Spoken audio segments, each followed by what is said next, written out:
হুগলি চুঁচুড়া, যার পূর্ব নাম ছিল চুঁচড়া বা হুগলি চুঁচুড়া নামে পরিচিত, হুগলি জেলায় একটি শহর এবং ভারতের পশ্চিমবঙ্গ রাজ্যের হুগলি বিভাগের জেলা সদর দপ্তর। এটি পশ্চিমবঙ্গের ঘনবসতিপূর্ণ শহরগুলির মধ্যে একটি। এই রাজ্যের রাজধানী কলকাতা থেকে প্রায় ৩৫ কিলোমিটার উত্তরে হুগলি নদীর তীরে অবস্থিত। এদেশে ওলন্দাজের আনাগোনা শুরু হয়েছিল সপ্তদশ শতাব্দীর একদম গোড়ার দিকে। ভারতের আগে তাদের ইন্দোনেশিয়ায় ছিল মশলার কারবার।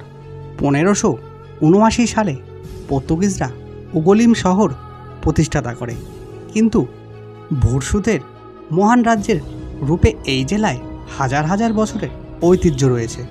শহরটি একটি বাণিজ্য বন্দর হিসাবে সমৃদ্ধ ছিল এবং কিছু ধর্মীয় স্থাপনা নির্মিতও হয়েছিল।